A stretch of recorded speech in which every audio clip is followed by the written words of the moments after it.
What's going on, everybody? Welcome to Tales from the Flipside, episode 124. Little short-handed today. Happy Father's Day to all the fathers out there in comic book land yesterday. I know everybody's a little bit tired and maybe hungover, but we're going to try and get through it. We're going to try and get through it, just the three of us, get you some information and turn off our phones because we're podcast professionals. Is that a term? That is a turn. So I just turned it off. All right. I'm McClay, turning off my phone because, like I said, I'm a podcast professional. Introduce yourself, boys. Nico, your weekend update correspondent with CBSI. Check me out every Saturday morning. New article drops. Try to give you a little perspective. Also, Saturday evening, 9 p.m. Eastern Standard Time is the Comic Book Strategic Investment Podcast, where we interview influencers, and it's been a real great time. I want to thank Mercenaut, our special guest this past Saturday. He is an asset to the community and a super nice guy. He made his first on-screen appearance last Saturday, and it's been really well received. He's a true friend. Fans. Yeah, holy cow. I don't think he's such a humble guy. I don't think he realized how many people he's influenced over the course of the better part of the last decade.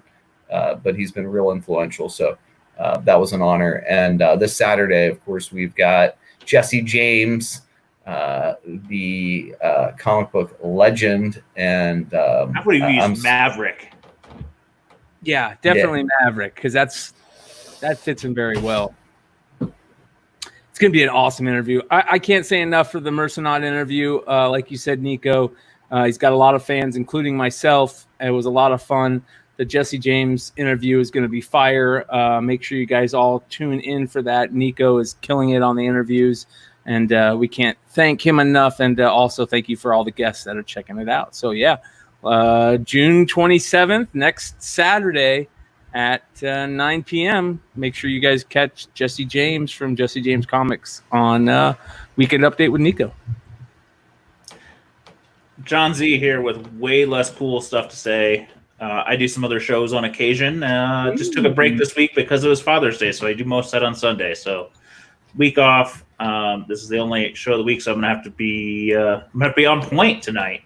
Ooh. And Ozzy made an appearance. My Ozzy Canseco, the less famous Z brother, so he's out there, and congrats to him. He invested in a big boy book. I don't want to spoil it, but he spent that money that he's been saving, so congrats, and tune in. I'm sure on the Discord he'll share it or somewhere, so check it out, or Instagram. And congratulations, show, man. Lots going on this week. Holy cow, lots this week. Yeah, beyond craziness week, I think the number one thing that we want to talk about that everybody's got on the tip of their tongue, and that is this craziness. Like, whoever thought that the Flash movie with Ezra was going to happen, yet alone them going to come out and just blow the socks off everybody and say, oh, we're going to do Flashpoint and we're going to have Michael Keaton show up. Holy cow. I mean, is that confirmed? Is that true? What's going on? I mean, it's definitely a rumor at this point, but I think there's talks. Let's go with that. Talks. Yeah, the talks are confirmed. Now, what was really interesting for me is what Deadline was indicating. They published that not only is Keaton, in talks to do the Flash film, but to do a multi-picture deal, that Batgirl is still a go, and that, if this materializes, he'll be in that film as well. And then, of course, what we haven't said yet, what everybody's talking about, is Batman Beyond. Ooh.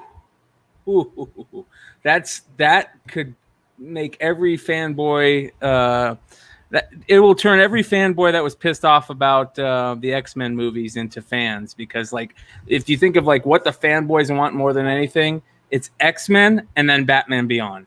I can't think of any. I mean, is there anything else that they want more than Batman Beyond other than the X-Men? Where'd he go? Our buddy's having technical difficulties. He's channeling his inner Nico. Yeah. He's done it to us twice. So let me ask you this, Bryan. Do you think that the lesson from Miles and like we'll talk more about this later in the market report, all of those like second print copies, just getting gobbled up and sold for these astronomical prices, that if you're speculating on or trying to play a long game on Batman Beyond, that maybe the better buy-in is the white box cover and not the barcode cover? I mean, I think that there's a couple of those Batman Beyond books that people need to take a look at and keep an eye on. Obviously, that Six Flags one is crazy. But I just mean they're dirt cheap, right? Like, you can pick them up for next to nothing. There's a ton of them out there. Because they've gone up quite a bit in the past couple years. I mean, a couple months, even that. Like, they're $120 raw books, if I'm not mistaken.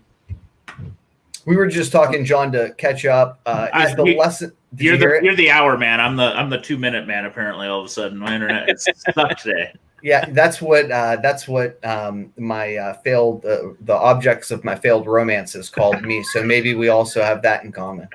Well, real quick, I got a message from Kyle over at Absolute Geek Podcast, and he kind of sent me this, that now there's talks that it might not happen. This is from a website called Cosmic Book News. I've never heard of it, but it's my first time checking it out, so I don't know how reliable they are. But listen, all rumors are rumors till they're true. Yes.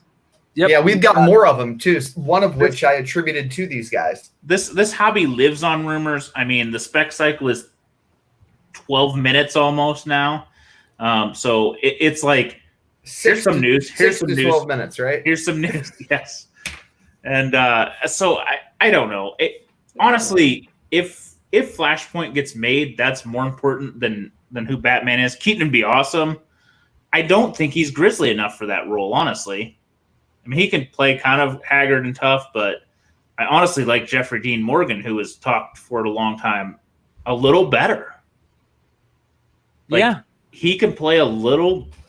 I mean, he plays freaking Negan.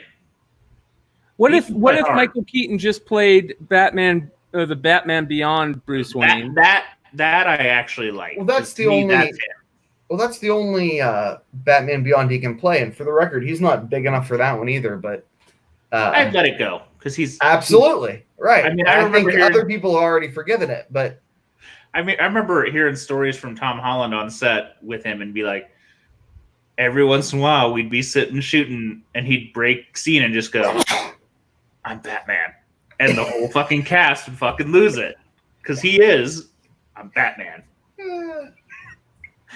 So I mean, he has charisma to fucking for miles. Amen. Oh yeah, how can you not like Michael Keaton, man? He's like that every man's Hollywood star. You know what I mean? Like he's the normal guy star. He ruled the 80s. I mean, Mr. Mom, Gung Ho, all those things. He was the guy. Or whatever. Oh, Multiplicity might be his best movie ever. Well, no. There was our precursor, the film precursor film version of this podcast, The Dream Team. The Dream Team. Oh my God, he's fantastic at that. I mean, he when he's on, he's on.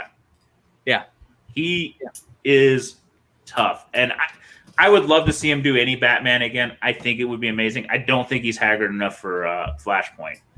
I remember watching the cartoon with my kids, not thinking about it, and all of a sudden, the last scene is the freaking bullet through the head, and they all look at me like, "Dad, did you just let me watch this?" Yeah, and the hard part, I think, unfortunately, with the rumor mill now is that, like, the guys who I used to be like, "Oh, well, he's reliable," are now recycling news from people who I'm like, "Oh, they're trash," and the comic news cycle is the same thing as any news cycle. It's a shit show, and you buy into what you want to buy in. Well, and if you're going to do Batman Beyond with Michael Keaton in today's day and age, where diversity is incredibly important, and they're saying, "Hey, he's going to be around for Batgirl," and you've got Josh Whedon saying, like, "I couldn't figure out a good Barbara Gordon story." Do you do Batgirl Beyond, whatever the hell the new character is? Batwoman Beyond. Batwoman Beyond. Well, I think, we've already lost the original Batwoman, so it already is Batwoman Beyond. Yeah. So I don't know. He's more of a CW guy anyway. Don't hate me for saying that. I wish DC could get their shit together beyond animated. Yep. You and I were talking. The Marvel young characters, the Marvel kind of, Marvel did a good job of diversifying their characters. Not all of them, but some of them they did a great job with. They had some hits, and DC has some great characters, but we don't trust them to develop any of them. I mean, even Black Lightning is kind of a okay show. There's a lot of young people that they could do. We just don't trust them to do it right. Well, let's talk about what spec books that we might be looking at for making some money off of maybe this Flashpoint stuff. Now, this has been spec'd on for long time ago. It's been talked about for years now. A lot of these books have been picked up, and there's some out there you can still find. But out of just the normal, the normal Flashpoint series, the 5-issue series, do you think that this is something that we should be picking up? Were there combo pack variants? I don't believe combo. I think there's just the 1 in 20. Was it 1 in 25 or 1 in 100s? I'm not sure. That's why I'm asking. There's a mix. I don't think there's combos. This is pre-combo. I We're think the there's wrong money. group to do They it. sell When we need them for the variant stuff. Damn. They're selling for $30-$40. So if for a set. Yeah, I don't think you can find them cheap anymore because they've been through so many cycles.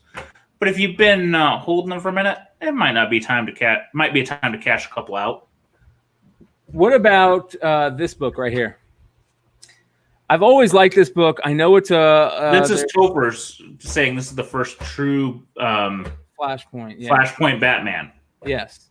And this was handed out at San Diego Comic-Con from what's that T-shirt company that does all the... It's cool enough for me to write down.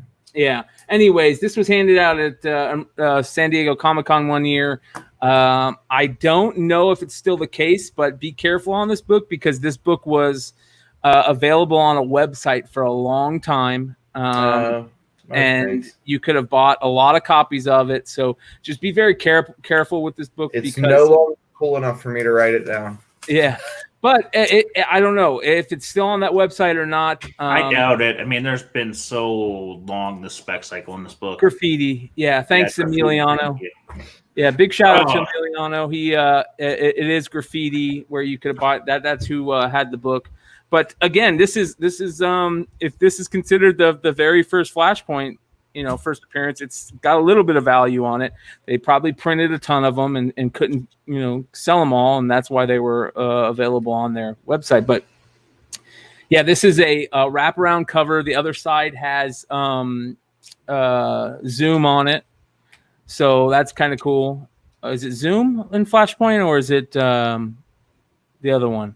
I can't remember. Zoom. Okay, Zoom. So anyways, here we go. Emiliano says, yeah, he bought 2 of those on their site. They've been gone like 3 years ago. Okay, so good. That's a good thing. So they haven't been available for many years on their site. But again, just be careful because this book is going to start selling, and there is a lot of them out there. So just we talked.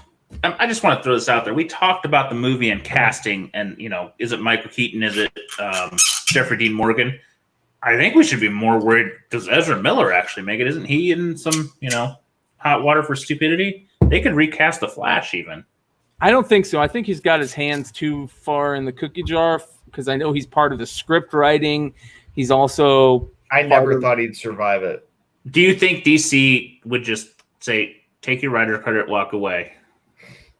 I think they would have done that a long time ago. If they're still in up to this point, he's been through a lot of shit since then. He did the bar thing where he got in a fight with that Zer.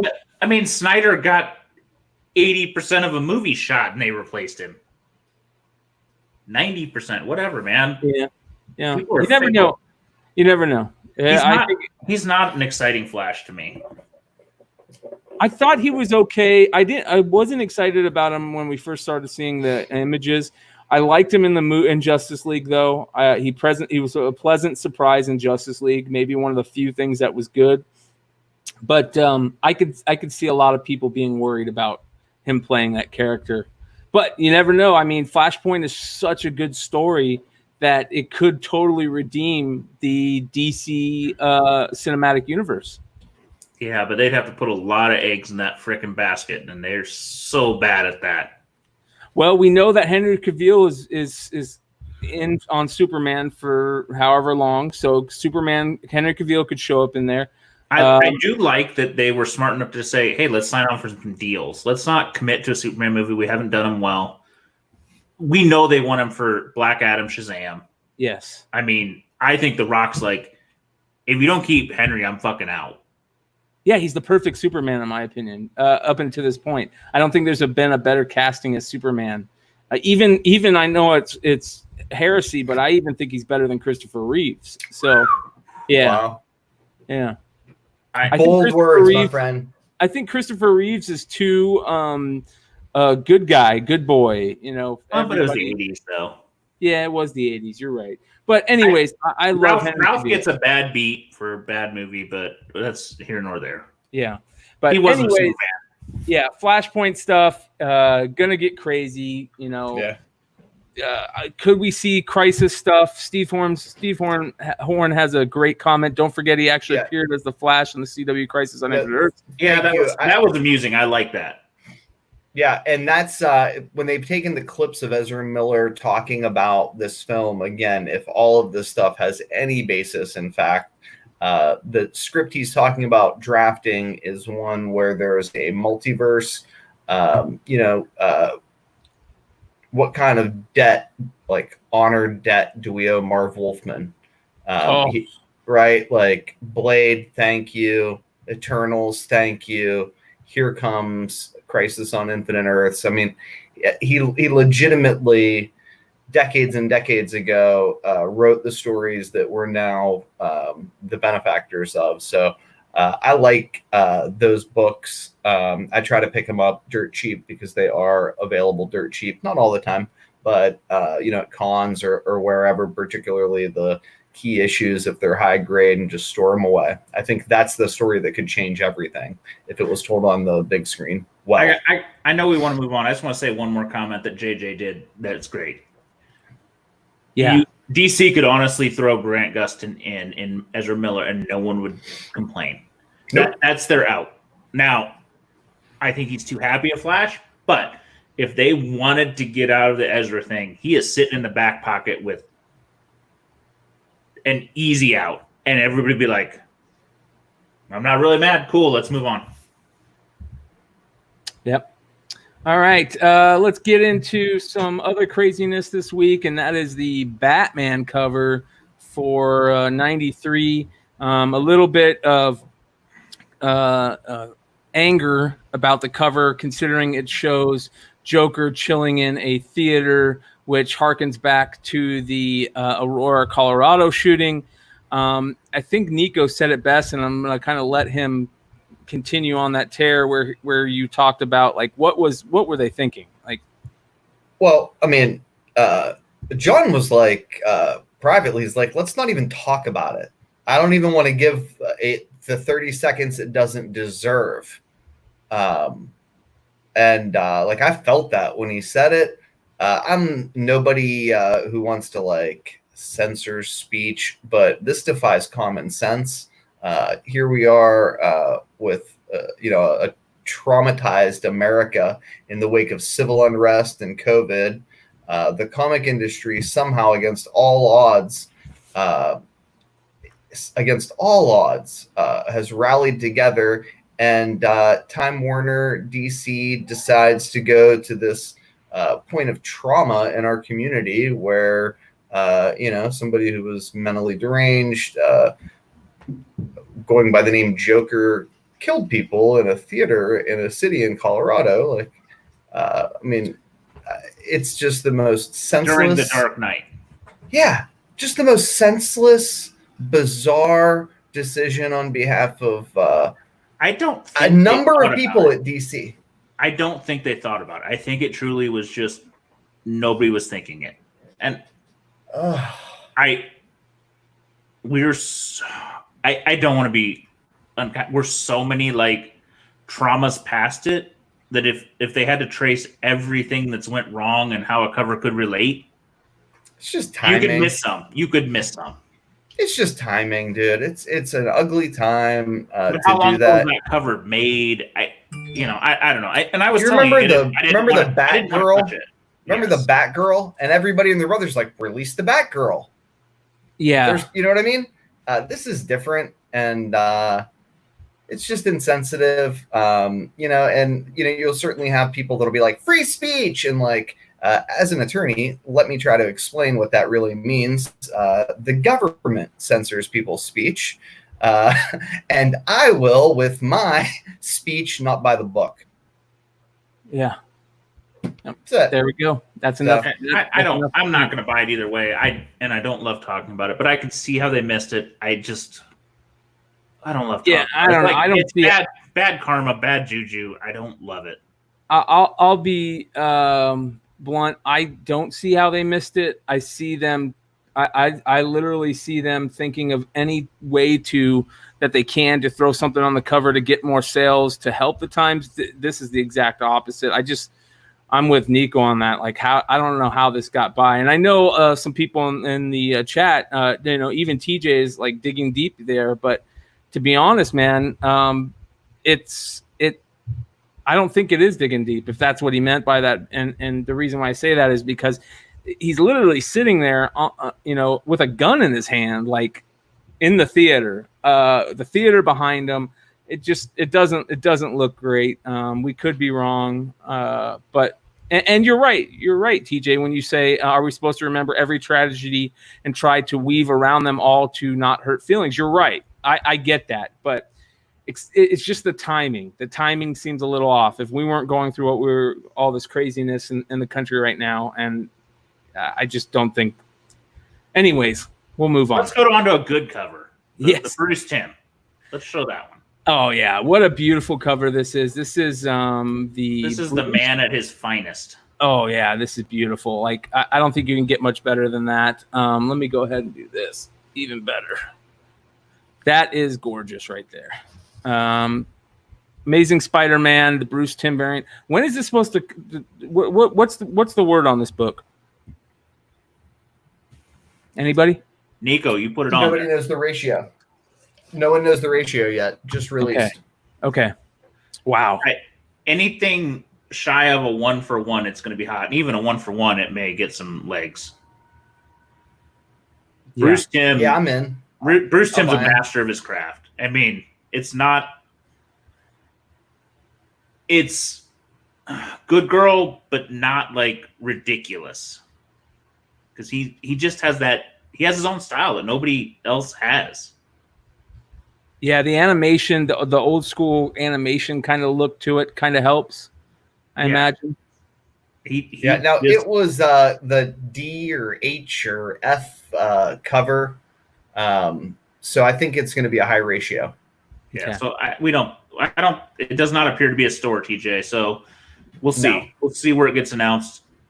I'd buy one for, a few bucks. I'm not going to buy a 1 in 250 type thing, but 1 in 25. Yeah, I'll play 1 in 50. I'd buy one. I like Bruce Timm stuff. To me too. Bruce Timm, Darwin Cook were both kind of just guys that had their own style so unique that nobody has copied it. So. No, I'm right there with you. I was just looking at the Bruce Timm Dirty Pair issue variant the other night. That's one of the things in my search, my saved searches. I always look for that book. I love that cover. Steve Horn says it's open to order. There we go. Now, Dennis Chandler asked, "Is there a Virgin variant?" That's a good question. I like the trade dress on books now. I can't deal with Virgin variants anymore if I don't have to. I don't think this one needs it even because that trade dress is so minuscule. Yeah, it's kind of like the DCs where they were minor trade dressed. Yes. Yeah. So what's the point of taking that little bit off? I like the way it looks. Yes. Solid. All right. By the way, is that Gwen Stacy in the back? Yeah, it is. It's Gwen and Peter, and then Harry is on the other end. I didn't even get to there, but that's even more amazing. Oh yeah, I love it. All right, this was interesting this week. You want to get into some market report stuff? Yeah, we can do the market report. This is a freaking ghost of a book. I mean, how many have we seen sell? Stein sent it. He's the one who should talk about it. But man, I never see this book. Yeah, I look every to time. help people distinguish between this and the non-exclusive. It's the trade dresser on the bottom and the nips, right? Yep, there is a nip variant, I guess we're calling it, and basically the best way to explain it is, let me word for word from Stein. My nips are hard. If I can find it real quick, go ahead and fill in for me while I find it. Well, I mean, Elephant Man was a crazy run, tough run, had a couple really tough, has a tough Campbell cover, two of them actually. Well, one's less tough, that the one in the teens with the sketch and the color, and then there's a Capullo that's also real tough. God, blanking on the number, but this has always been like the ghost of a ghost. This is the other one, right? So yeah, as you guys can see there, it doesn't have the banner on the bottom. Yeah, and there is also a as Stein puts it, that there. Let me see here. Thought I had it. Oh, he says hopefully. 18. Thank you, Mr. Cool. Is the other Campbell? Yeah. Her nipple is shadowed out. On the incentive variant, it is full nipple. That's full nipple. That sounds like Jay Scott. Nips out. Yeah, the guys have corrected me with 18 being the other Campbell of note. Okay.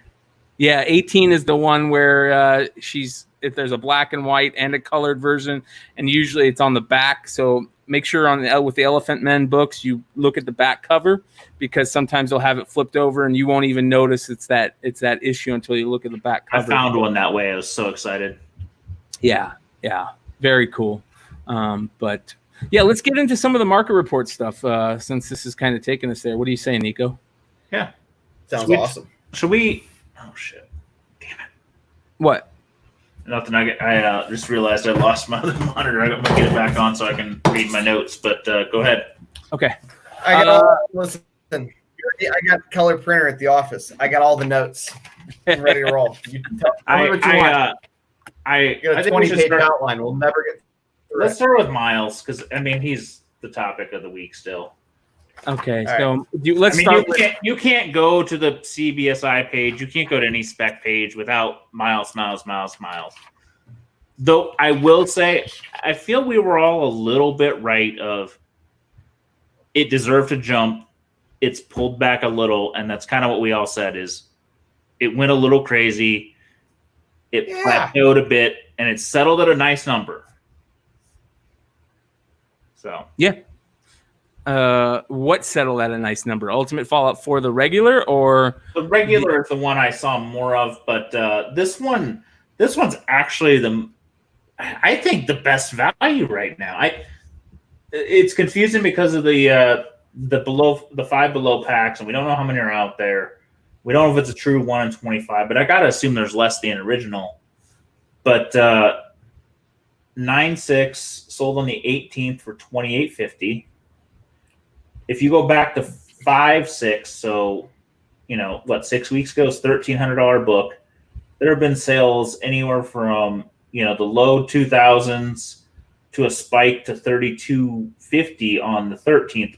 I think the 13th, 14th was the peak of Miles Mania, which was almost our last show. Yeah, so that's right. It's kind of settled a little bit down to 28, and I'm almost buying at that point. I don't even want to say it because I don't do the modern variant game, but I'm close, man. I'm freaking close. So 9.8 did sell. 9.8 did sell for 4K June 6th. We haven't seen a sale since. I do know a gentleman in our friend group that sold a beat ass copy for $750 without question, though, recently. So, wow. When I say beat, we're talking below 6. Wow. So, I mean, if I see a 9.6 that sells for this, first thing I'm thinking is, can it be pressed to a 9.8? Right? Because what are 9.8s going for? I mean, they're going for outrageous numbers. Well, they're all listed above, I think, 8 right now. The only sale we have is June 6th, was a week before Crazy Town was 4. And to me, if Crazy Town would have sold been 8, I think realistically, high 5s to 6 is a solid 9.6 price based on everything else. So I don't know. I wish I had one of these. Just to own for PC. I like this cover. I always like this cover, but I never was able to get one. Yes, it's a pretty cover. Yeah, but you said some of the other Miles stuff. I mean, so this is insane to me. Yeah, go ahead, Nico. I'll let you take this one. I mean, okay. There was the ability to reorder ad nauseum after Ultimate Fallout 4, the Ultimate Fallout 4 second print. Then you could just reorder, and they were giving away the other copy, the better looking variant, if you just bought this one because they had so many of this one. It makes no sense. You can get a 9.8 of the regular A cover for $1,000, and people are paying $700 for 9.8s of this.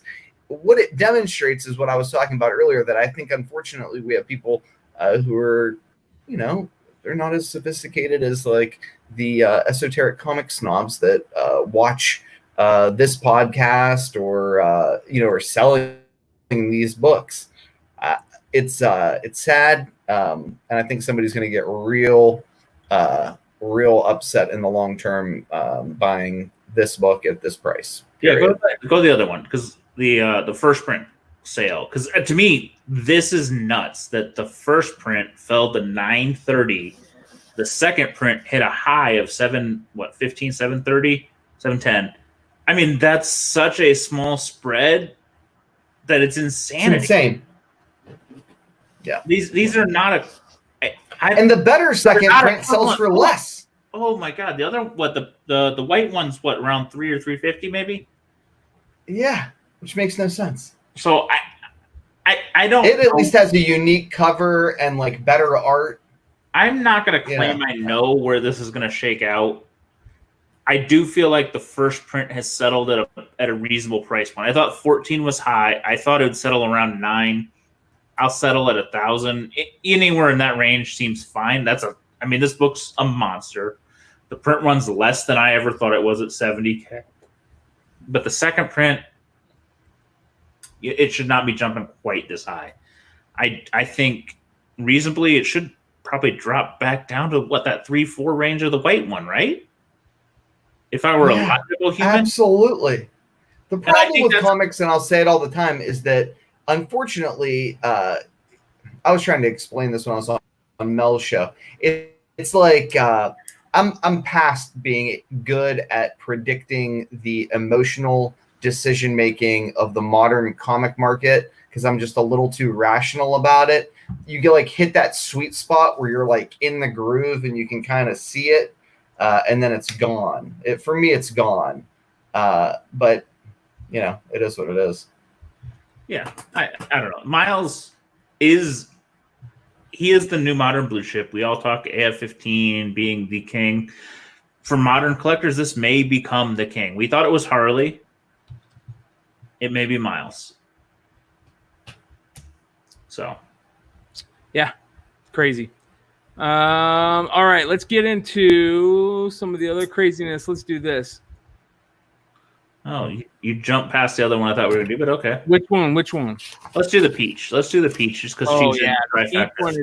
the peach one is absolutely bonkers. Look at this. We had this on the show last week. I think a 9.8. One this exact book sold for like $7. That's right. Yeah, it's seven 800 about a week and a half ago. And if you track back to early April, late March, it was a $500 9.8. I think this is a combo of Peach Momoko being on fire and the Spider-Gwen character kind of tailing on Miles, because I think Miles tailed on her for a while, and now I think he's the hot part of the combo, and she's just kind of trailed because they are almost connected. They're tied together to some degree. So I think whatever one does, the other will do. And Silk is the red-headed stepchild that maybe gets included. Well, I think this is kind of the book that everybody associates with Peach Momoko.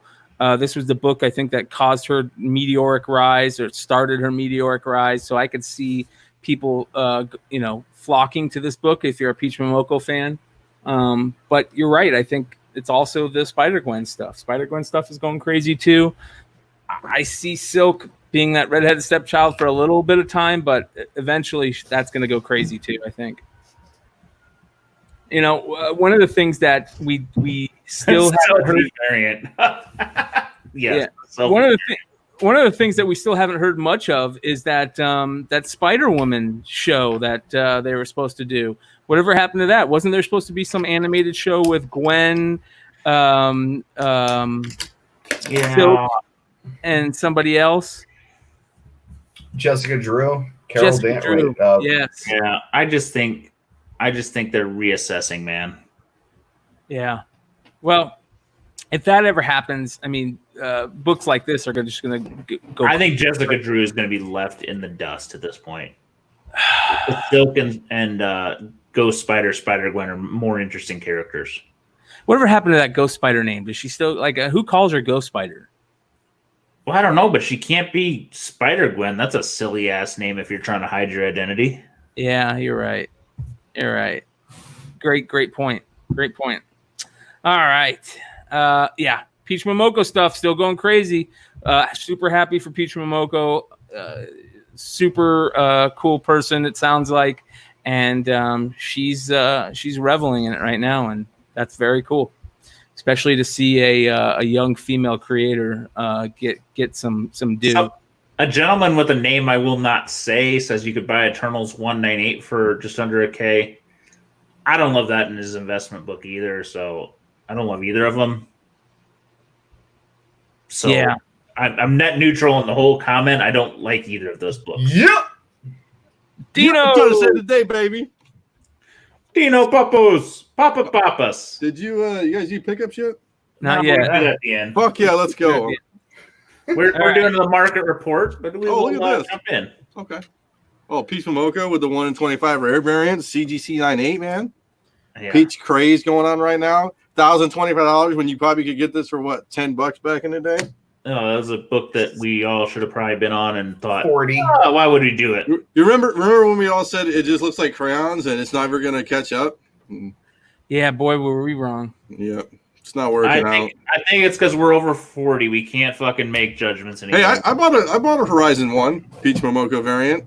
It's going to be a video game. It's going to go into a movie. It's going to be. I got a 9.8 pre-screen. So. Yeah, those Thor books are starting to catch a little fire right now because there's supposed to be some first appearance in it. If I'm not that 337 thing. I have no idea, dude. I don't want to talk about it. I tried to buy one of those for my buddy. He was driving. I was that's not that attractive a cover, and he's gonna hate me. You got to be part of that Facebook group to get. I am tired of just stealing art at this point. I'm so tired of homages. I just am tired of it. Z, I was trying to get the Philippines variants, but trying to get in the foreign club, but it didn't work out. I thought you were going to be the king. I would have been laughing my ass off if I actually was. So. I got Mouser pickups tonight, boys. You get one of those, I've been in. I know. Well, Z, this is which one do you guys want to jump to next? You want to do let's go back to, how about we do this one? Ooh. All right. This is my book. I love this one. I was let me find my notes because I took lots of notes because I follow this book. I own 2 copies. I actually was doing the research and looking at the census sales of recent ones, and 2 are mine. So take that with a grain of salt. 114 in the census. 100. Highest is a 9.0 times 2. Ooh.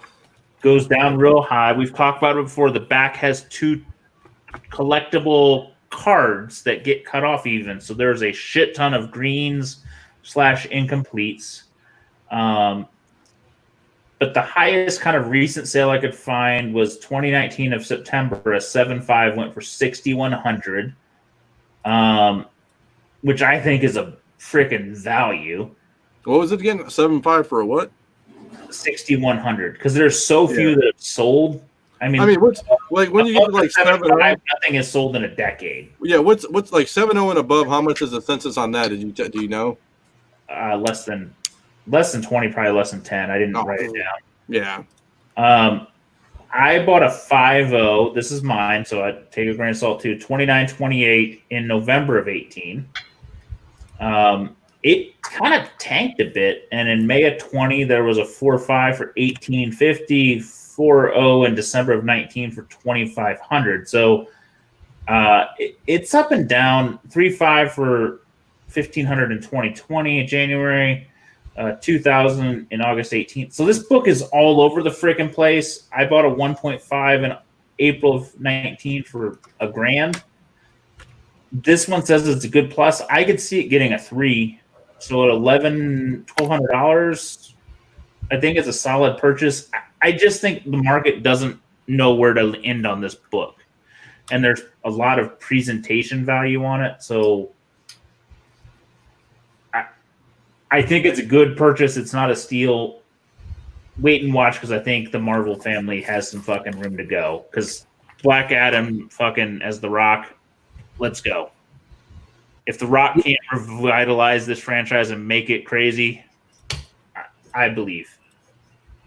And I just watched a video on that the other day, some new information, and with all the talk that we've kind of already gotten into about Henry Cavill being such a big part of that first Black Adam movie, that he's going to show up in there, man, that sounds like a lot of excitement coming on this set of characters. I mean, The Rock has been tied to this movie for a decade, guys.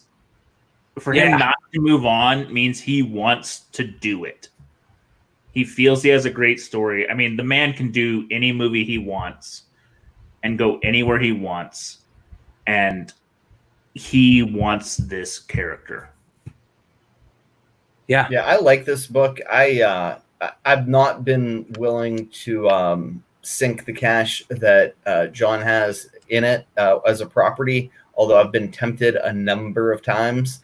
What I have been doing is playing a much cheaper spec game on this, buying those what is it, Justice League books and the Justice League Zero, and then I'm going to screw up the numbers, like 13, 14, that has like the Marvel family when they're reintroduced, and some of those ratio variants. Shazam 28 too, right? Shazam 28. I mean, that one's hot and it doesn't cool, but I would watch for it too. If you want a cheap version of this, the Shazam annual of the DC run is a reprint of this. You can usually get it $5-10. I could see that being a $30, $40, $50 play on the right day. So, all right, let's go next one. Amazing Spider-Man 1, CBCS 6.0, sold for $1,400. Looks like a snipe bid, maybe, right at the end. Nico on this one. What's up, buddy? I'm going to defer to you on this one. I have one of these books, man. I had a 2.5. I sold it for I bought it for back in the day, 120, and sold it for 300, 400. I mean, well, so it's an interesting book because there's 1,300 copies on the census, right? Which when you compare it to Golden Age books, it sounds like a ton, but when you compare it to other Silver Age keys, it's nothing.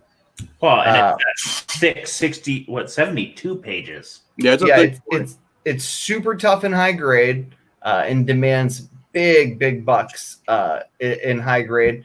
But ironically, like, you know, I got a buddy who works at Ides. I want to say he told me that he saw one in the store over the course of like a decade, which was just astonishing because of the volume of comics that comes in there, you know, like high grade, Silver Age, Keys. So the first appearances of the Sinister Six, I don't need to tell anybody that. There are 2 9/8 on the census, believe it or not. Holy God, that's unbelievable. August of 2019, a 9.0 copy sold for almost $8,000. That seems in December of 2019, an 8.5 sold for $5,000, a little bit less than $5,000, with a 12-month average of $5K. A CGC 6.0 back in 2018 had an average price of $824. In 2019, the average price had doubled to $1,500 and change. The 90-day average at this grade is $1,600 and change. It's a book that I like. I think for guys that aren't willing to pay the money for a ASM 1 or an AF 15 because it's simply so expensive. In the event that the Secret Six happens, this will become their ASM 1. And I think we're on a trajectory where we're going to see that. Certainly that's been what's been rumored and discussed pretty publicly, I think, from Amy Pascal and others at Sony. This was a nice CBCS discount. Yes. Well, absolutely a smart buy, right? And the other thing too is, if I were thinking about it and watching it, I'd probably pull the trigger. Well, the other thing too is, like, I like this book. AF-15 is an iconic cover, obviously, but I like this cover.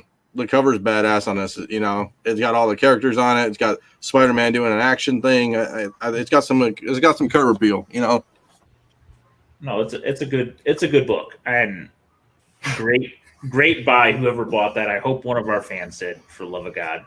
Yep. Yeah. All right, let's do this. What is Spider-Man doing to them? What is he doing in that pose? What is going on? He's trying to land. Yeah. I don't have anything on this one, Nico. Did you do that one? The Iron Man? See, no, I don't think I made it. Can I do a little bit of that on this one? Get this one. It's restored. It's a tough book. There was a question on Facebook about this. Some guy was asking about on Facebook. He was getting into CGC restored books, and I don't know how big the thread got because I didn't pay attention this week. I'm sorry, but this one kind of scares me. We were talking to the head grader at CGC, Matt Nelson. Yeah, and he kind of said, he's like, me and him were talking about before the show about restored books. He goes, you really don't want to go on get a high grade 9.0 CGC restored because it does say moderate. It says apparent, obviously, moderate professional restoration. That 9.0 could be like a 5.0 if you took all the restoration off. You know what I'm saying? He goes, if you want to get a purple grade book, and you're like, hey, I'm going to try to flip it, or I'm going to try to get something a little cheaper than a blue label and might try to. He goes, you want to get like a mid grade book because the drop's not so severe. Oh yeah, that's a tough book, and a Silver Age restored scares the piss out of me. I'll do golden. I'd maybe play on a Hulk or an AF-15, but I'd still be hesitant on that. Yeah. Nico and I have said there's about a dozen books we play on, and most of them are Golden Age. Yeah. Yep. All right. Let's do this fun one, talking about Golden Age. Almost. I don't know. Yeah. Now you're making me scratch my head.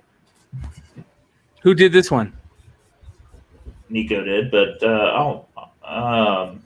it married cover, so it is not restored. It means somebody took a cover from one book and the guts from another and put them together.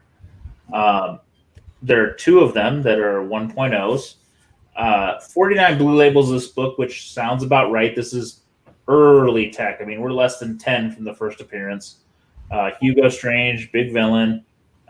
It's a Canada auction, so you usually get a discount unless it's a really, really high sell person. price wise, it's not moved a lot, and it's I don't even know if any Batman villains are B or C level, but I'm gonna call it a B level because anything Batman is almost A level at this point because he's Batman. Yeah, I mean, Hugo Strange in the Gotham series was good. I mean, he's a B level character, I would assume too. One of the two 1.0 qualified sold for $34.11 in September 11. So for September 17th, so 3 years ish ago, 2.5. It's come up $1,200. That's a good buy, I think, because early tech, buy it. You aren't gonna see it go down. Well, Z, how crazy is Betsy has said first 50 bats, first 50 techs. Holy shit, you can't go wrong on these. Yeah. See, how crazy? What's the conversation like when you get a married book like this? Like, this is a cover laying around. There are guys that trade on the market. I see guys in some various forums are like, do you have guts for any of these 50 books? I've got X. So it is a trade.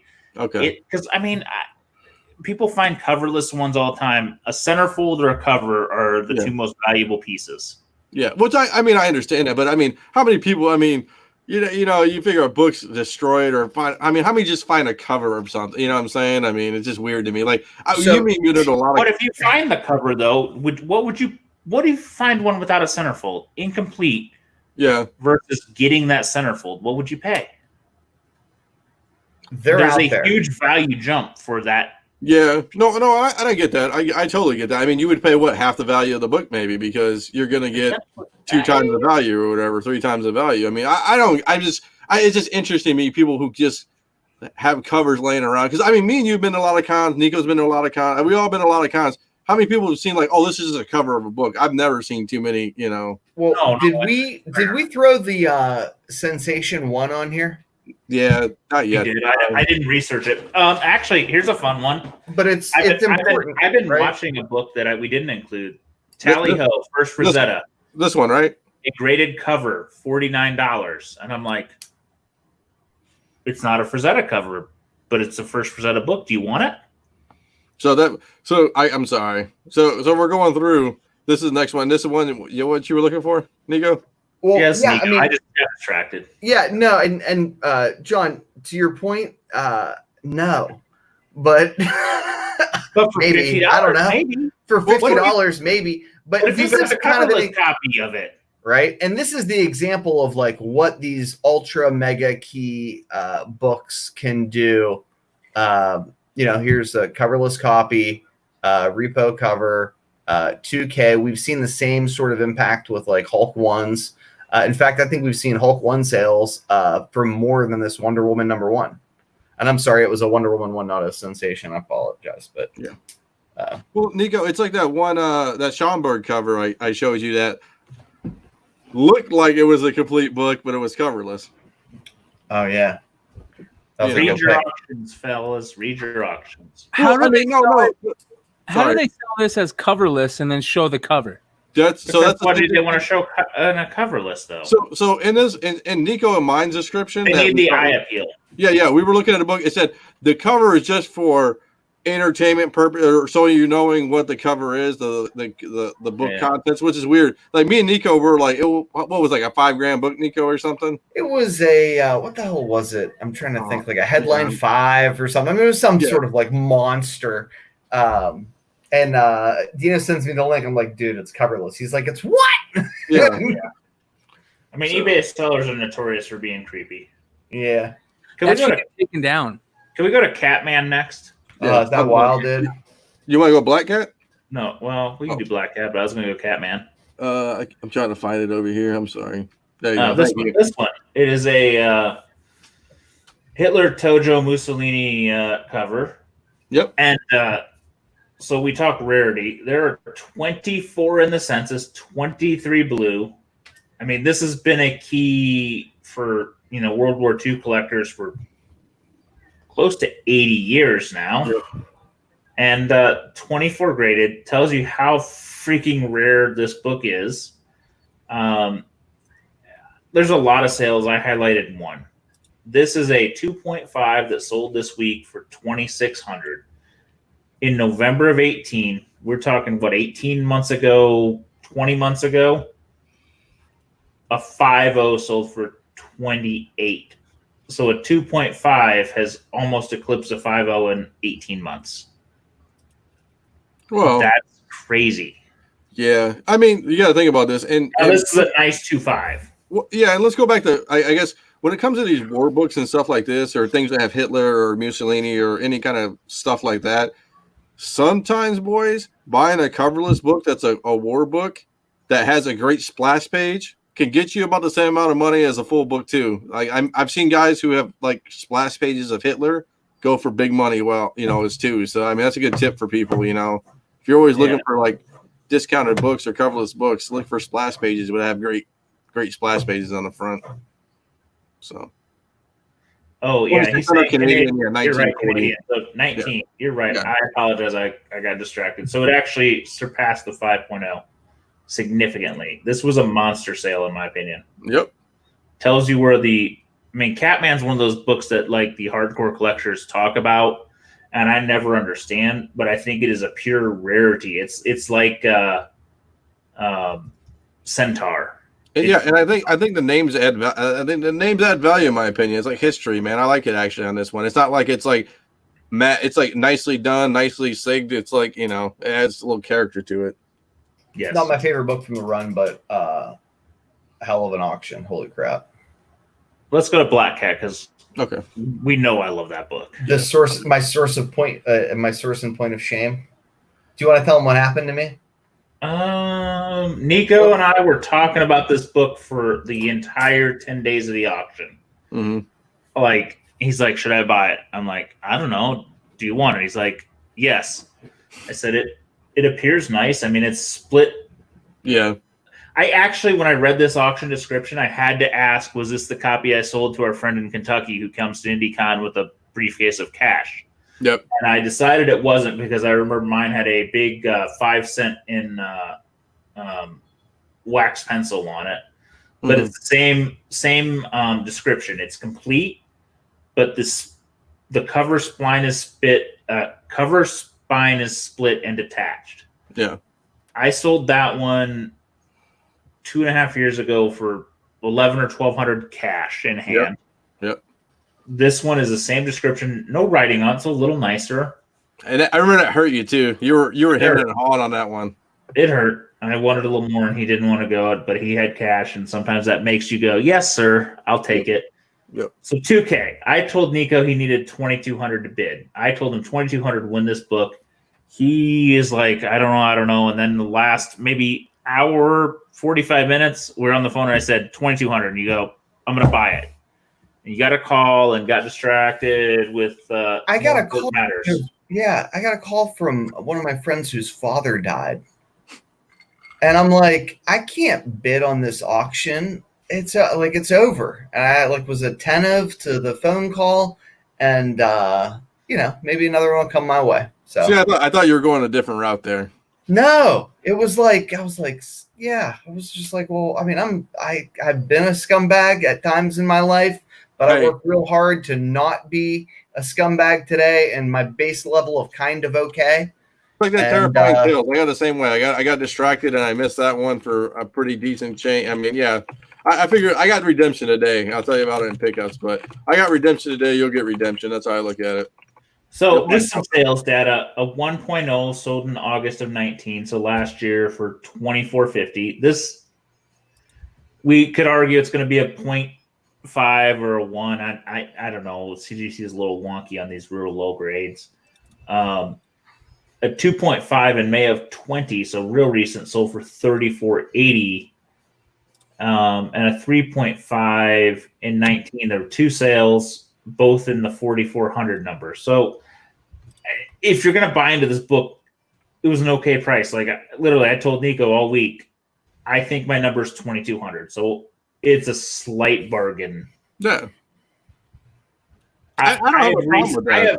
This is a book I have my thumb on. Like, I know every sale that happens, and I watch them all. Yeah. I mean, that's the other thing. Like, if you have money to play around and stuff, it's really good because it's like, and like you said, if you're like on Z's level where you're watching a certain book, that's what if you have a mindset like we talked about Ozzy last week, he has X amount of money and he wants to buy a book and he wants to, you need to hone in on what you want, and then don't buy the first book you see. Go and get the value, watch 10, 12 books go off the rails. You know what I'm saying? It depends. Yes. Again, I'm not saying Black Cat 50 because that doesn't come up all the time. But I mean, if you have a book that semi-regularly comes up all the time. Nah, but they're out there. Yeah, they're there. Not high grade, you ain't finding shit, but all right. Other than the high grade. I mean, we know the guy who has the highest grade, so. I get distracted and watch 95% of my watch list. I can't see JJ Maxwell, I do it all the time. I can't see this cover anymore because I forget who it was that mentioned that the pinky is broken off at the tip. And every time I look at the pinky now, I cringe like, ugh. Well, like his face is falling off. I should care about his face. But now I'm like looking at his pinky going, oh my God, that would hurt. It would hurt to have your pinky. Your face is falling off, man.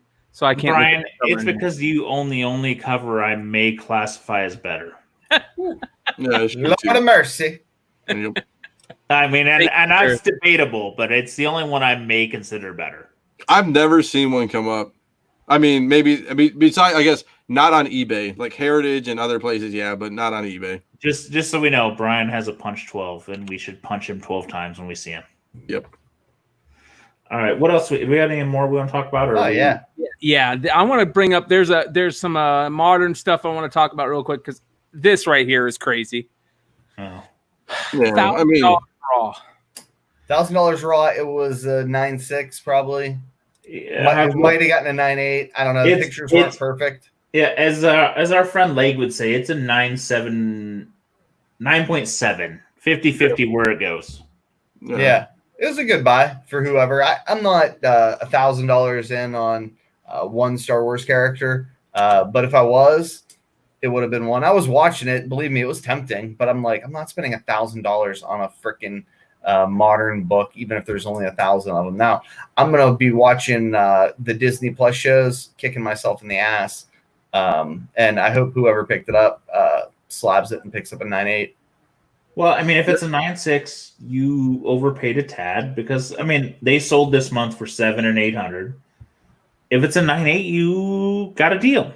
Yep. And it was right on the line. We have a chat with some of the writers on the comic book investment. What'd they say?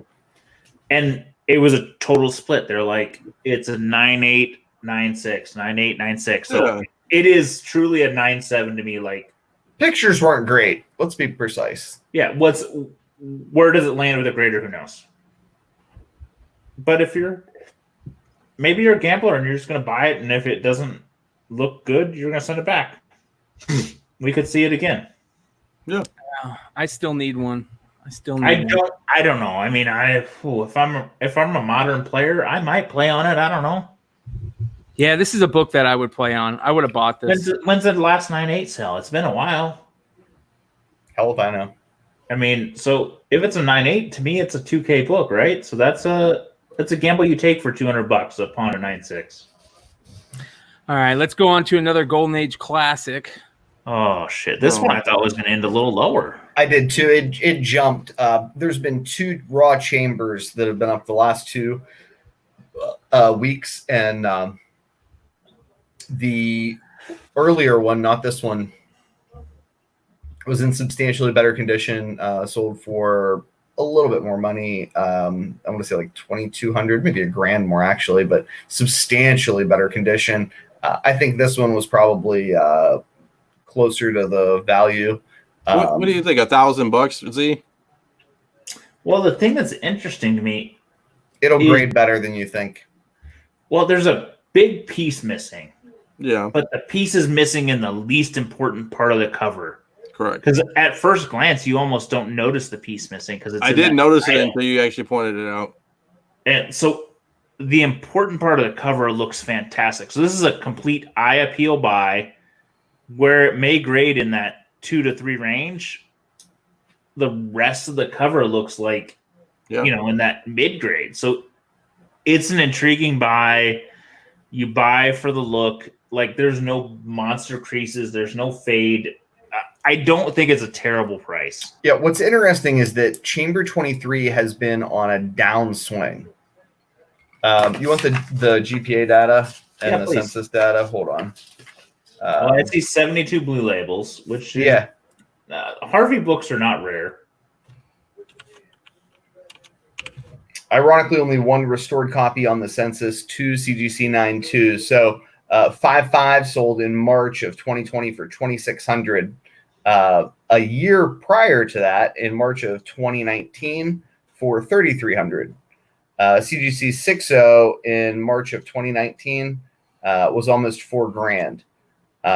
But if you go back, like historically, you'll see, just some real exponential growth. In April of 2019, that same price book sold for a mere $1,900. In March, $1,799. In December, $1,405. Those are the prices for 3.5s. You with me? This was a book that definitely peaked about 18 months ago, though. I mean, it was huge. Yep. And it's fallen for other things. I don't know why. I think zombies are less hip these days as The Walking Dead has fallen off. But it's a book that I like. I'm a fan of the second most significant books in the run, right? So there's the 19, obviously, the Die, My Darling cover image. That gets all the attention. I think there's still an opportunity for the 23. With Tomb of Terror, there's the the firecracker cover, right? And then there's this one, which is like the just think this one has such beautiful color, though. I mean, this one gorgeous. Is clean. So I think this little corner, this one presents gorgeous. Yeah, no, I think it'll grade higher than people think. Yes. And if it doesn't, it still looks so good in the slab. Right, which you rarely say for books that present well, that they'll grade higher. But this one, even if, let's say, it gets a 2, it's the most beautiful 2, 3, or 4 you're going to see. Yeah, and I think it'll grade higher than that. It's the colors are vibrant, too. Holy shit. It was another auction that I would have played on, as we discussed, if I wouldn't have gotten my phone call. No, I told you to fucking buy this one instead of the Black Cat even. I know you did. All right. So anyway, what's next? Witch's Tales. Pardon me? Witch's Tales, 25. Oh, that's a cool one. This was actually the one I'm looking at because this one is one I like. I don't know why the bell and the zombie head. If Deno ever gets the image, he's slacking. Let me see if I can. Dude, it's hard to see over here, man. Yeah, let me see if I can find it for everybody.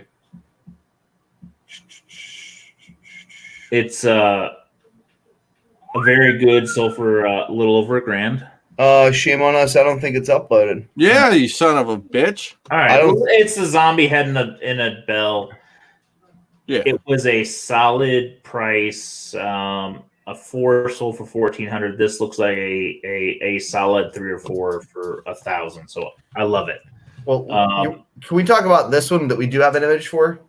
Yes. There's been 2 big sales of this book. So. Yeah, there's been 2 big sales of this book too. Both of which got real steep real quick. Thoughts? You want me to go through the data, or you want to go through the data? Go ahead. 42 blue labels, 3 restored, 8.5 is the highest graded. Think about that.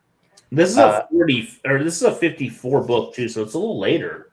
Yeah, well, I mean, it for a long time was everyone's favorite LB Cole cover. CGC 3.0 sold for $1,440 in March of 2019. A 3.5 sold for $1,100 in July of 2019. A 4.0 sold for $1,900 in January of this year. A 6.5 sold for $4,300 in November of 2019.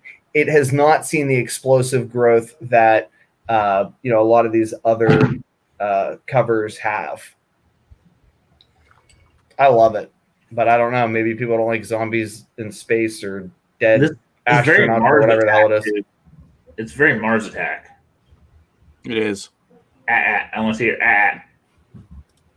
Yeah, it's a good cover. I mean, Obi Cole, it's not his traditional color scheme though. Like he's very, doing the whole wave of colors. You see a little bit on the planet, and I think that's why it loses a little eye appeal. Is it's so stuck on the reds, yellows, greens, where he usually uses the entire spectrum. Imagine if you changed ghostly weird to the color green. Well, the color grid of his, the thrilling ones where he does the entire. Holy should have changed the whole cover if that was multicolored, right? Yeah, absolutely. Yeah, it's glorious. I don't know. Yeah, it's a good sale. Astro Zombies are the shit. Hey, should we jump back for a second just because we're doing Astro Zombies and just mention that Fear Agent is moving forward, it sounds like? Yeah. Very quickly. Talk a little bit about Fear Agent. Fear Agent is a book that everybody on this podcast has gloated about at one time or another. I was very lucky to be reading Fear Agent as a weekly. I remember when that book came out, Tony Moore was at the top of his game because of Walking Dead. Nobody really knew much of Rick Remender at the time. I mean, on a big level. But that first 5 issues of Fear Agent, man, were just unbelievable. The art, the covers, everything about those, the storylines, those were some big books, and I'm really surprised they didn't take off. And I'm glad to finally see moving forward on this stuff. Especially, I'm really happy to see based on the graphic novel by Rick Remender and Tony Moore. I want to see some more Tony Moore get a little bit more credit in this community. I'm going to say something that ties it back to everything, because the first time I heard the Fear Agent rumor, do you know who was tied to it? Who? Keaton. Wow. I don't even know if that's true, but the first rumor I read was Keaton wants to do Fear Agent. Now that tells you how fucking long ago it was. Yeah, that had to be when Birdman was first coming out. I mean, I can imagine it too, because this character's a shit show. Yeah. Yeah, so Jon Z turned me on to Fear Agent. Thank you, Z. I think I bought one from you, didn't I? I don't know, but we were talking about recommending graphic novels to because I try to get my friends into comics. Like, yeah. What the hell should I start them with? And you're like, Fear Agent. And I'm like, I've never read that because I'd been out of comics. And it got published and I wasn't reading. And I went and read it and I loved it. And I'm obsessed. Now I talk about the book so much that Gary Nusser tells me to shut up. You're going to talk about Fear Agent some more.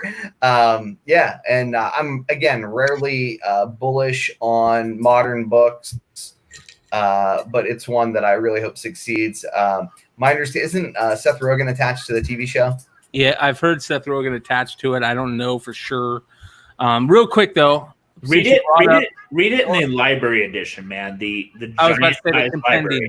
Yeah, the compendium editions are beautiful. Is that what it's called? I don't know what they're called. I just call the bigger books compendiums, whether they're absolute omnibus. I mean, it's like 18 inches tall. Yeah, it's beautiful. Real quick, I want to give a shout out. You mentioned Gary Nusser. If you guys aren't checking out the Spec Fist Club every Sunday morning, I believe. When is that when you guys do it, Nico? Yeah, we're Sunday morning. We've been off for 2 weeks. People have been harassing me like, is the show canceled? Well, but now we'll be there this Sunday. That's why I'm bringing it up. So if you guys have been going through your withdrawals of the Spec Fist Club, you heard it here. Nico and Gary will be back Sunday. That's a fun show. We're back. Sorry. I really like the fact that you guys are doing it in the mornings. I think there's a lot of people that don't get catch a lot of this stuff live because we're all such night zombies. So it's cool that you guys do it in the morning, and there's a huge amount of spec in every episode, so make sure you guys are checking that out. Gary is so into the minuscule not modern shit that we're like, what are you talking about? What are you talking about, Willis? Because Dude, it's amazing the education that I get. Him and Topher, if they did a show, our brains would explode. Well, that's a good point. Yeah, set that shit up. I mean, we would just what I realized about. All right, where are we at? Yeah, right. Dude, you know what I realized is that like all these guys, they all say the same. Am I lagging? No. Oh, you know what I've realized from like spending time with the CBSI guys and more and more minds in the comic community is, everybody kind of does it a different way, but the sort of universality of like the way that people pick books and are, without conspiring together, specking on the same titles it's mind blowing for me. Yeah, I mean, I didn't really appreciate that there was like this overarching like undercurrent of, oh yeah, no, that's a classic book, or oh yeah, that's a classic story, or that's a classic writer, in the way that it is. And that's kind of why Gary and I do that show, is because we come from two different perspectives and somehow see things very similarly. Yeah, it's a good show. On that note, make sure you guys are checking out comicbookinvest.com for all your comic speculation needs. You can see the Hot 10 there every Friday. The Hot 10 shows up on the right-hand side. I'd like to talk about the second article. Yeah, that's what we're getting. That's what my segue. Thanks for ruining my segue, man. Come on. Your segue. My segue. All right. So yeah, lots of great articles over there. Of course, you have the interview section with Nico and Mike Morello doing some great interviews. Make sure you check out the Mercernaut interview that Nico just did on Weekend Update. And of course, check out the Walker Report. If you guys are missing the Walker Report, then you're missing a huge amount of information. But the most important thing right now is this amazing hip hop cover guide. These hip hop covers are going crazy. We're going to get into it a little bit, but this cover guide is really good. Make sure you guys go check it out. CBSI is always doing great guides on really pertinent information that's big in the community right now. But make sure you guys, of course, go check it out at comicbookinvest.com. Back to the hip hop cover stuff. The hip hop cover stuff is crazy because of well, the Miles jumped it off. The Miles Morales hip-hop cover, the Nas, caught fire. Yes. And then I think the social environment maybe kicked it a little further. A lot of the more recent covers have a hip-hop variant. The Miles is between $100 and $200. The Silk is selling around $40. And then all of a sudden, the Gwen is $20, which is surprising me. I don't know the why, but I got kind of looking in this, and the America Chavez is selling at $50. There's 3 generations of these covers, so it's a little confusing. It goes back to 2015 was the first hip hop cover. Yeah, I believe so. I'm going to bring that up right now. Well, if you go to the Yanni Enzel cover, who is AKA our friend Sleepy John. He put this together 4 or 5 years ago to talk about the initial run, and there have been 2 subsequent runs. The initial run seems to have some of the hottest ones in it. The Miles, Silk. I'm not sure where the America was. I think it's in that run. I love the Far Side one. Big fan of the Far Side. Yes. Some great covers. A couple more sales facts. The America Chavez is $50. The Star-Lord, which is a Sinkovich, is $40. Black Panther's $35. Gwen's $20. Moon Girl's $15. Sam Wilson's $20. Miss Marvel's $15. Most of these sales are on the Marvel younger kind of hip Wolverine characters. We think. I didn't talk about the Wolverine because that one's been hot since day one. I love that. That's one of my favorite ones. My two favorite hip hop covers are the Wolverine one and Of course, one me and John talked about, we talk about a lot. The Moon Knight one, the schizophrenic one, is a great one. But yeah, the Wolverine one, the Kamala Khan ones, I could see these ones being big ones. Of course, the new Avengers with Miles on it. Nobody's really talked about this yet. They got a cool Miles cover. But yeah, make sure you guys go look into these. The Wolverine one has been hot for a long time, and I think our friend Tony L bought not the original art, but some version of the original art at IndieCon a few years ago. So good job, my friend. But yeah.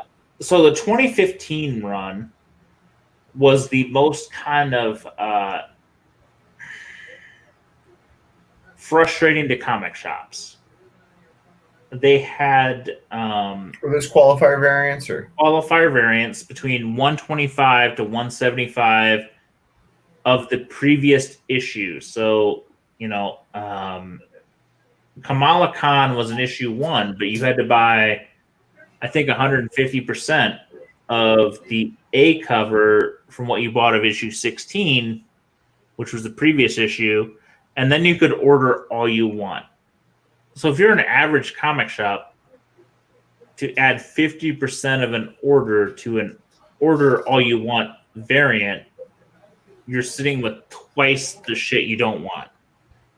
Because you're not selling it. I mean, and who's collecting the hip-hop covers, especially early on? So if you're in the first, this thing ran for about 5 weeks early, and then they did 2 additional runs. So if you're early on, who is buying 50% more of the last issue for most of these to get an order all you want of something else that you may or may not sell? I love this Vision cover. Beautiful Vision cover. Vision's solid. Yeah. I think last count I saw was 116 hip hop covers. Wow. And I don't know if that's even right. That's the biggest number I've found. There could be more. Well, here's what I will say. I have a couple buddies who buy every single one, just like there's people out there that buy every single Star Wars action figure variant. There's people that are buying them just because they've been buying them since the start. Just like, every comic reader and collector has, runs that they continue to buy books for that they haven't read in years, just because they don't want to fuck up their run or their collection. So there's people out there that have definitely been buying these. But I think you're right. Some of the variants and the incentives can be crazy. That Hulk one's nuts. Just go back a second. That one's beautiful. Yeah, totally awesome Hulk.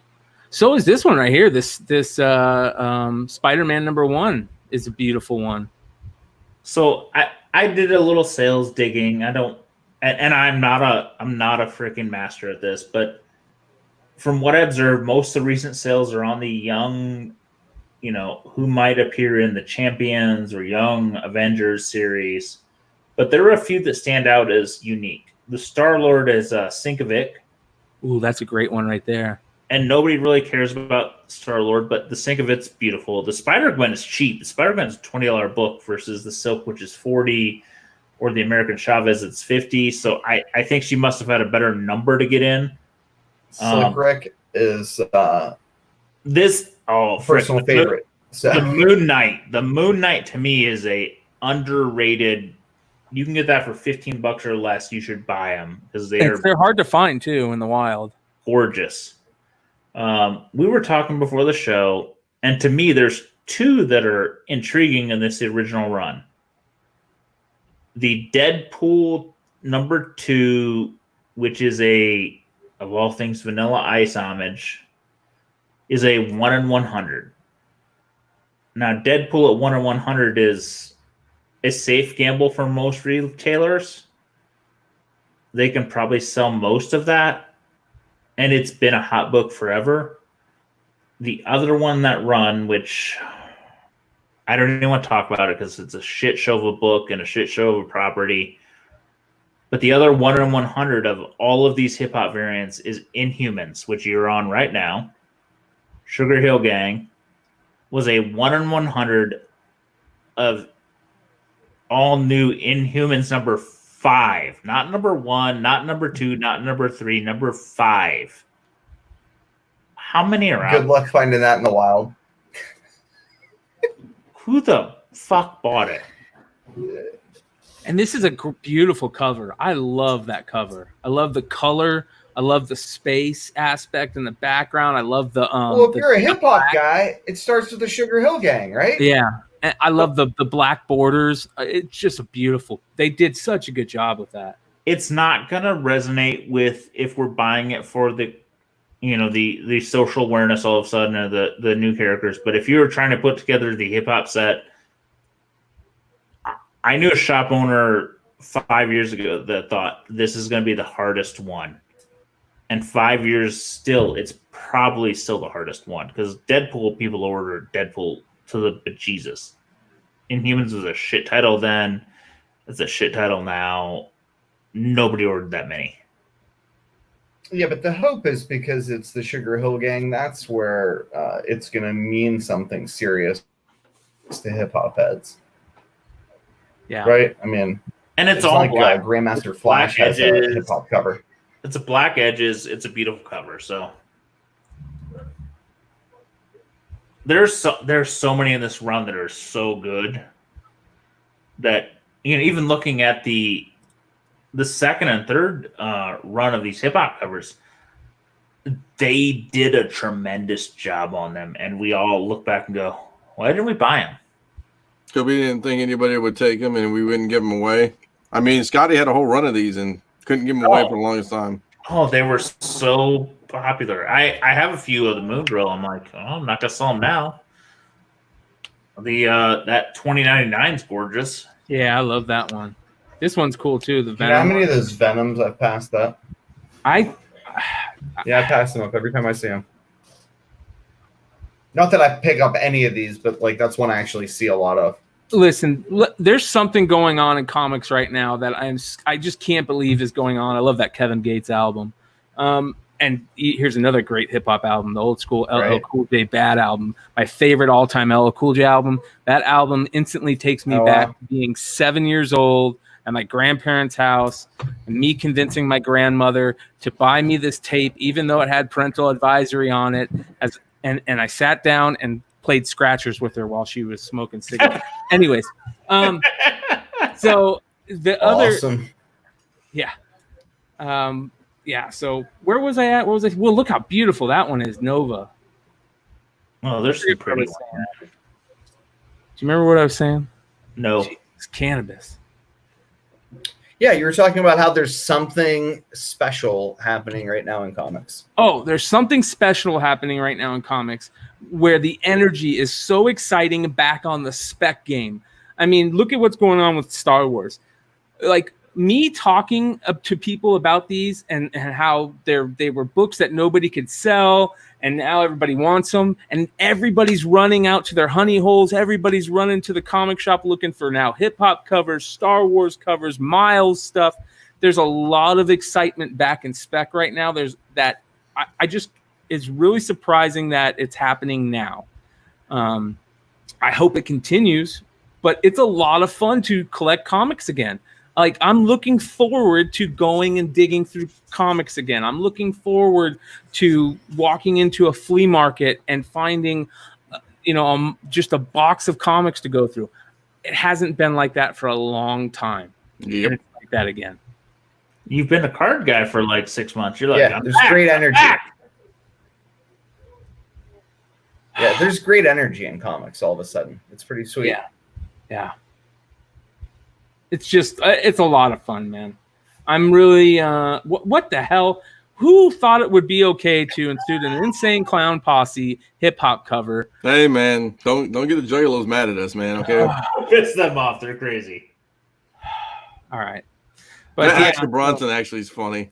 The Action Bronson cover. I haven't seen. There are a lot of these I haven't seen because they're new. I didn't know they. I remember this Gamora one. I like the Gamora one. I like the Star-Lord one. That Stankovic is ballsy. Yeah. I like that he did Kid Cudi too. Yeah. Mosaic one is cool. Just too bad the character. I still think the freaking The Moon Knight's one to watch. And Yeah. so If I'm to bet, I'm betting Moon Knight. yeah. This one's great too, man. The Venom one, Yeah. Prodigy one. Yeah, there's just a lot of these covers. So make sure if it's something that you want to spec on, make sure you know which ones are maybe selling. I don't know if it's a good idea to go just start buying them all yet, but I don't know. What do you guys think? Do you buy any of them if you see them for $2? I mean, If I buy see them. them under $10, I'm probably buying most. Other than the most modern ones that were like, I don't know the wave 2 and wave 3 ratios, and I think they were mostly A and Bs, but I think it was a good character. You should buy them. I mean, I would buy the ones for me that brought me back to nostalgia. You know what I'm saying? Like nostalgia albums I listened to back in the day. That's what I would do. Yeah. Well, I'm excited for comics again. All right. What else do we got? I think that's it. Is that it for tonight? Are we to pickups? Let's go pickups. I can't Let's wait. go pickups. Before we start with pickups, I just want to remind everybody again to like and subscribe. Make sure to check out all the shows on the channel. There's some serious heat coming from some of these creators that are helping out on the channel and doing their thing.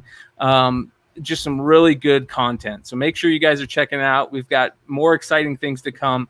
And also make sure you guys check out this Saturday night, June 27th at 9 p.m. Eastern time. Jesse James from Jesse James Comics is going to be on.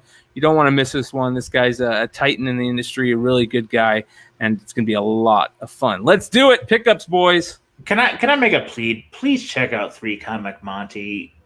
We didn't start out strong, but man, check out Psychedelic, check out Green. We hit our stride, and that is the funnest 15 minutes in comics. That's all I got. Great show. John, you want to start? Yeah, I will. Listen, I'm almost all foreign. Ozzy hooked me up with a couple shirt. No, you? No. Ozzy hooked me up with a couple shirt comics for the boy. So this one, which the other Punisher is great, but Punisher 11, a couple more sharks. That's dope. So check it out. It's got that Dexter vibe to it. I like it. That is very Dexter. And this one is very retro, but skull with a giant. I don't even know if that's a shark, but it looks like a shark. It looks like a shark. I'll take it. We'll go with it. We'll take it. He did throw me a tick to a fairly tough tick, $6 tick book to get. So who the fuck buys $6 tick books? But we found it. So Nice. thank you. I going on the random excursion. I bought a non-canon Spider-Man I have not had. I've got about 35 of the 40 run. This one I did not have. Cool. A pretty solid Well done. spy woman kicking the shit out of Spider-Man. So great. This one is a Mexican La Prensa. I am a fan of the painted superhero on top of the black and white kind of picture border. I like that too, dude. So I picked up the Mexican version of this. And it's a Statue of Liberty too, so you got USA on there. Exactly. Winner. That's right. This one is a friend. My friend Matt Roybal loves this book. I do not really give as much care, but he says this is the first Weird Western one, the third Jonah Hex. Yep. And apparently it's the Mexican edition. The Mexican tradition, the Westerns were terrible sellers. So if you're a Jonah Hex fan, he is aware of 3 copies of this book that exist. He has one, another guy has one, and this one popped up. So if you're a Jonah Hex guy, this is a pretty solid book. I don't know. I thought it was cool. I grabbed it for a deal. Happy about it. And then I went to Hungary. Hungary is a tough place to get comics out of, and I got 3 copies of 252. Nice.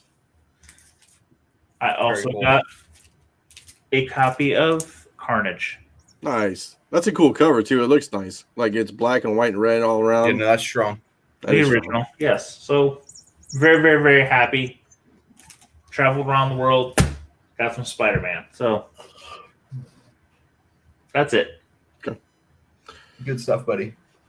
My my Filipino Connect is going to point me in the right direction and ask some of his people. If he gets me a 300, I will pay you a large sum of money. Okay, could do that. I will probably pay the largest sum of money of any of the guys. Okay. So, what do I start at? I should have opened this one up. So, I can open this one up real quick. Do you have a comic in there? I got actually a comic card bonanza. So, that's what I do now. I just in the cards and I'm in the comics, and this guy shipped it pretty shitty. Nah, I'm not. I lie. I'm so confused. Deno's back in the comic game. Yeah, I figure, since I can't find any baseball cards, I better go back to my true love of comics and everything that I like. So, it's loose in the box. Awesome. Oh, so, shit. That's always good. And this actually got saved somehow. So, I bought since I was talking to Mel, we were talking about Weapon X and the Disney Plus show. So, this is the 1 in 25 that I got, variant edition. Near Mint Plus, I guess. Not taped to the cardboard, but it survived. So lucky day. So that's one. Nice. So let's talk about a little Miles Morales spec. Bang bang. Bang bang. So I think covers. 1 in 25s of 1 in number 2 of Ultimate Miles Morales, the Ultimate Spider-Man from. Did Pacelli do both of these? I think any variant of his is pretty solid buy. Yep. Got these for $25 a piece. Near mint, like 9/8 chip shot, dude. Solid. Oh yeah. I got if McClay's ever on. So I was going to my parents' house. I stopped at the retail spot for cards. I picked up a McClay. You ready for this, buddy? Yeah. So I bought 2018-2019 hockey SP card that I don't even know what those are about. There was one package, so I bought it. I bought some 2020 Series 1 little, it was like, series, no big deal. I bought 2 of those. And then look what I found. Wow. An Optic Mega Box. Got it for $40. Going for $120 on eBay. So do I open it up, McClay? I'd sell it. You think so? What does a John Morant 101 in here? Well, is it sober McClay or maybe not sober McClay? Is it what? Sober McClay and not sober McClay make different decisions. Yes, I'm sober McClay right now. Not sober McClay opens boxes without videotaping. Yeah. I haven't opened up, dude. It was like the Messiah was just sitting there like this, and I'm like, no way, that's an Optic box. Where at? At Myers. Yeah, they're doing their restocks. So it was it was like Mosaic gone, Optic box like just sitting there. So somebody wiped out Mosaic and just was like, boop. Yep. Optic is hard to get pulls from in retail, if I remember correctly. I would sell it, but you think so? Yeah, but if you're feeling freaky, open that shit. Want to open the cards though? We can do that.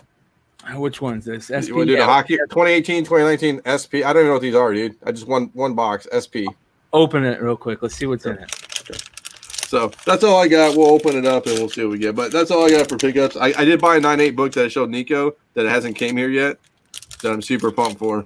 But that's the only thing I got. So as I open up cards, do you want to go somewhere else? Or I can go. Let's see here. And the security system didn't go off, so there's nothing in here. That's how I judge it. Yeah. All right. So I got some comic pickups to start the show with. All right. I picked up a couple of books from a little flea market my mom likes to go to that every once in a while have like a couple short boxes. I picked up I think this book's going to be going to get much hotter than it is. This is the first appearance of the twins.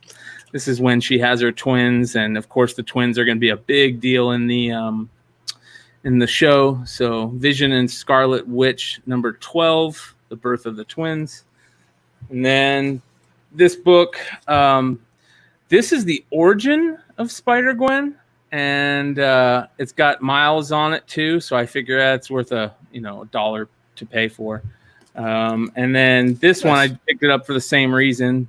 This is the Spider-Man number 1, number 4. So where he's looks like he's holding a dead Miles. So those are the 3 books. This is kind of interesting. I had a friend give me this. He came back from Italy,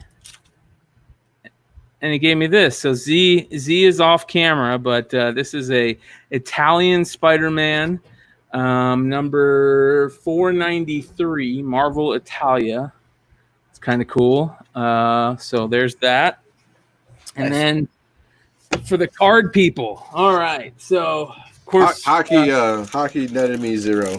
Okay, no go on the hockey. Well, here you go. You asked me whether you should open or not, and oh boy, yeah.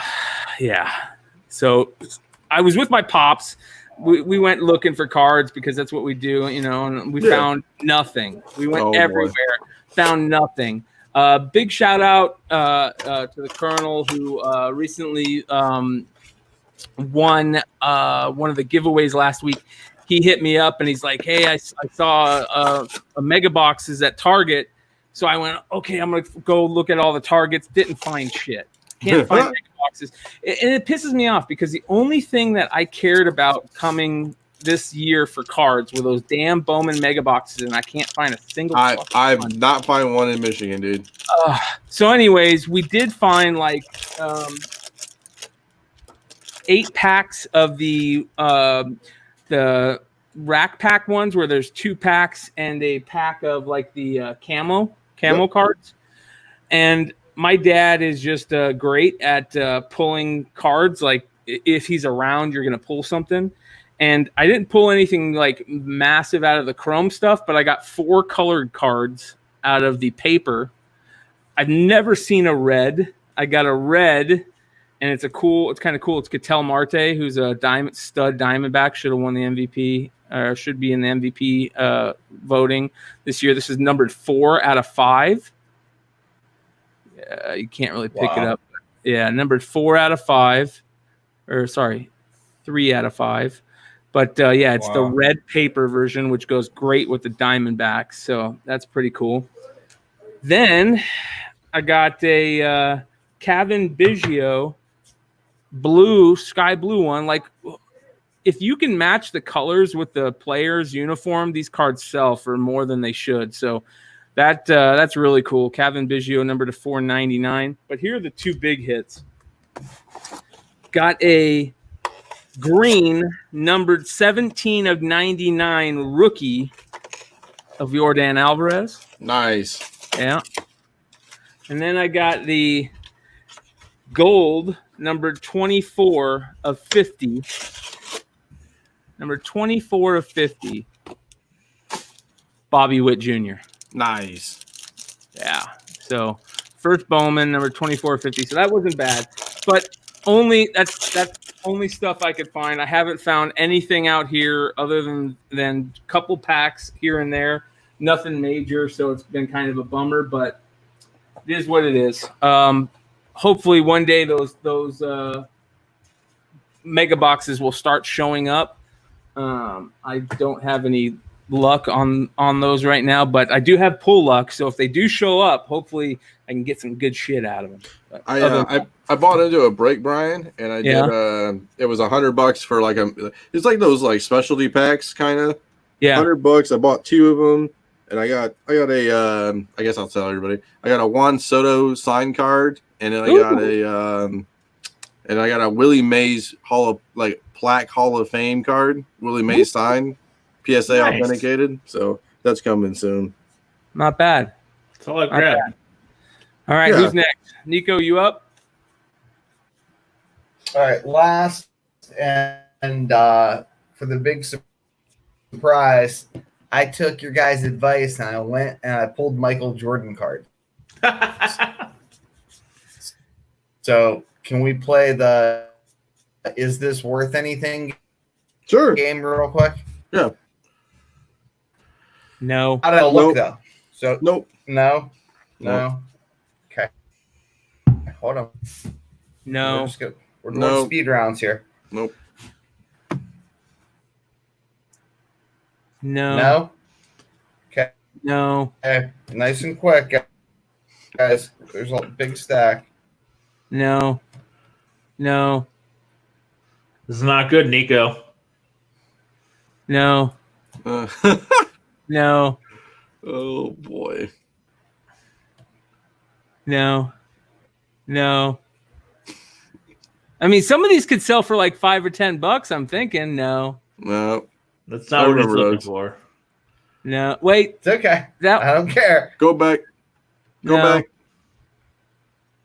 Now, the next time that No. He's lagging so hard. His video Yeah. can't take it. No. No.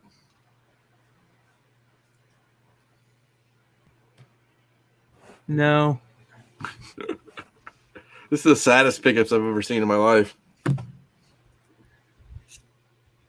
That one might be a great decent point. one. One might sell for a little bit more. for the love of Christ. No.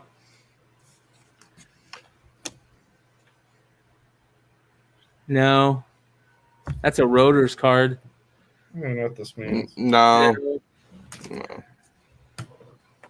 No. It's like a bad Facebook Marketplace ad. No. I mean, some of those holograms could sell for decent money. Let me look what those holograms sell for. Hold on. Keep going, Nico. No. It's a Schroeder's card. That one could be good.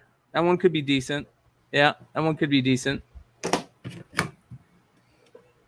That one could be decent. Look at what number he's wearing. Yeah, number 4. Yeah. That one is good. That's good. That one aside.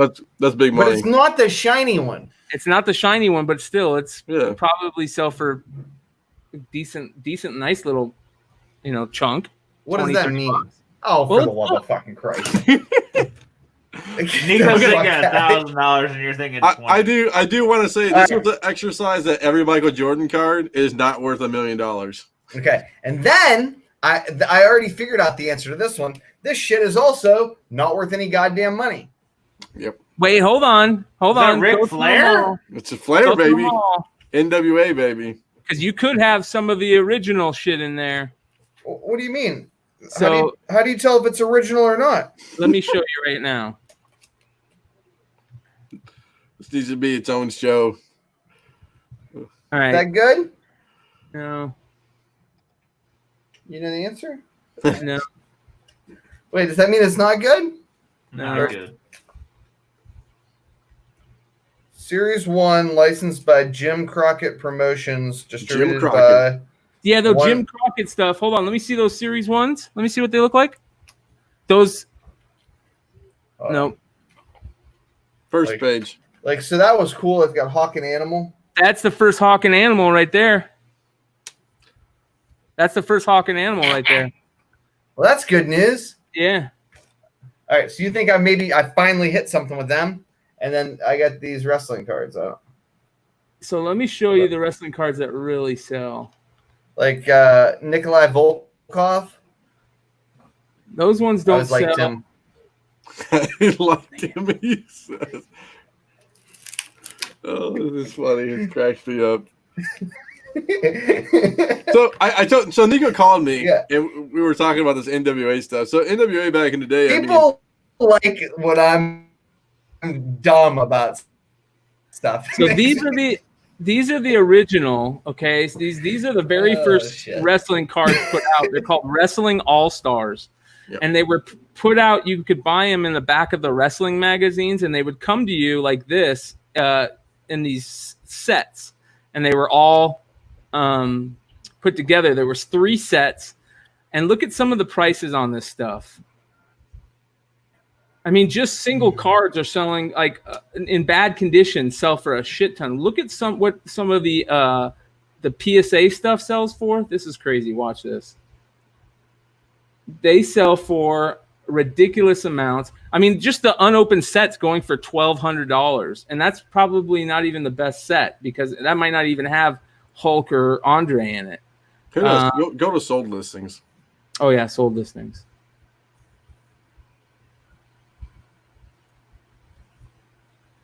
There we go.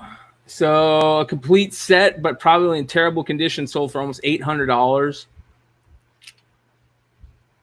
They're not even on here. They're not even showing. None of these are them. So they're pretty freaking rare. Is my stuff trash or is it like not? Potential. Is my stuff trash or is it not? Does anybody It's know? trash, basically. I told you it was trash. Trash. But I think that Okay. Hawk and Animals, Just look making at sure. that. Look at that. All right. Now, briefly, on to things that I know. Huh? You don't have it. Don't worry about it. Well. You're good. You're good. Yeah. Now comics in slow motion right. that we don't know about. On to things that I know about. Oh, things I know about. Yay. Buy all you can. It's a solid buy. Yeah. Yeah. Yeah. Yeah. Yeah. Yeah. Yeah. That's That one I'm questionable on. Let's talk about the vigilante stuff because that's a good one. Why are I you got buying shut down trying to buy Vigilante. Why are you buying Vigilante? Idris Elba, Suicide Squad. Do we think I he's love really that going to Mad be? magazine. One of my all-time favorites. Do we think he's actually going to be? Vigilante? I don't know. It's $10. Who cares? Do I think Rick Mason's Taskmaster? I don't know, but I'll roll the dice. Paid $10. Nice. Yeah. All right. Hey, are Michael Jordan calendars worth anything? Depends on how old they are. 94. You could probably sell it for $20, $30 for a freaking calendar. That's I mean, if I had the wherewithal to sell $20 comics, I certainly don't have the wherewithal to sell a $20 calendar. But I've really enjoyed the education and the quick, prompt reminder that I don't know anything about trading cards and I shouldn't try. make sure you guys like and subscribe for Nico so we can teach him a little bit more about trading cards. You never know what this guy runs into. Anything else, gentlemen, that you can think of this week? No, loving it. Yeah. Make sure you guys go to check out comicbookinvest.com for all your comic and speculation needs. Make sure to like and subscribe to Tales from the Flipside, and make sure to check out all the amazing other shows on our channel. We will see you next week.